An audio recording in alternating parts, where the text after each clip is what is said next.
Hello guys நம்ம இன்னைக்கு இந்த வீடியோல ஒரு சூப்பரான கொரியன் சீரிஸ் தமிழ் டப்ல வரப்போகுது. அதை பத்தி தான் பார்க்க போறோம். நம்ம சிஸ்டர் கிட்ட சண்டை போட்டு இந்த அப்டேட்டை நான் தான் கொடுப்பேன்னு வந்திருக்கேன். ஸோ லைக் ஷேர் ஹைப்பர்லாம் பண்ணி மானத்தை காப்பாத்திடுங்கடா. சரியா வாங்க இப்போ இந்த வீடியோக்குள்ள போலாம். இந்த சீரிஸோட நேமு லவ்லி ரன்னர். இது 2024ல ஒரு டைம் டிராவல் கலந்த லவ் டிராமாவா ரிலீஸ் ஆகிருக்கு. இதோட பிளாட் என்னன்னு பார்த்தீங்கன்னா, ஹீரோயினுக்கு ஆக்சிடென்ட்னால கால் நடக்க முடியாம ஆகிடுது. வாழ்க்கையே வெறுத்து போயிருக்கும்போது ஹீரோ ரியும் சுஞ்சே எக்லிப்ஸ்ன்ற ஒரு கேபாப் பேண்ட்ல இருப்பாரு. அப்போ ரேண்டமா ஒரு ரேடியோ கால்ல நம்ம ஹீரோயினை மோட்டிவேட் பண்ணியிருப்பாரு. ஸோ அந்த மோட்டிவேட் பண்ணார்ல அந்த விஷயம் அதுக்கப்புறம் இவங்க லைஃபையே மாத்திடுது. உற்சாகமா வாழ ஆரம்பிக்கிறாங்க.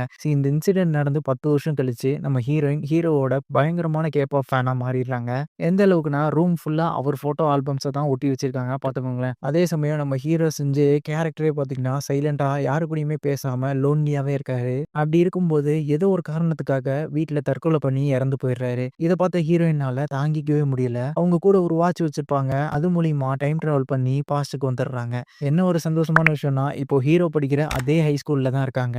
ஆக்சிடென்ட் நடக்கிறதுக்கு முன்னாடி வந்ததுனால இவங்களால நடக்கவும் முடியுது. இப்போ ஹீரோவை டிப்ரெஷனுக்கு போக விடாம தடுத்து அவர் சாகிறத நிறுத்தணும்னு ஹீரோ கூடவே இன்டராக்ட் பண்ண ஆரம்பிக்கிறாங்க. ஹீரோயினால ஃபியூச்சர்ல நடக்கக்கூடிய சம்பவத்தை தடுக்க முடியுமா முடியாதா? அதுக்கு நடுவுல இவங்களுக்கு நடுவுல நடக்கிற அந்த பாண்டிங்னு ஒரு சூப்பரான ரொமான்டிக் லவ் ஸ்டோரி தான் இந்த சீரிஸோட ஸ்டோரியே. இந்த சீரிஸ்க்கு ஐஎம்டிபில 8.6 ரேட்டிங் கொடுத்துருக்காங்க. அப்போ பார்த்துக்கோங்க எந்த அளவுக்கு ஒரு சூப்பரான சீரிஸா இருக்கும்னு. இது எம்எக்ஸ் பிளேயர்ல செப்டம்பர் 8 அன்னைக்கு தமிழ் டப்பிங்ல வரப்போகுது. ஸோ மிஸ் பண்ணிடாதீங்க. எத்தனை பேர் இதுக்கு வெயிட் பண்றீங்கன்னு சொல்லி கமெண்ட் பண்ணுங்க. நான் உங்களை அடுத்து ஒரு சூப்பரான வீடியோல சந்திக்கிறேன். Until then signing off.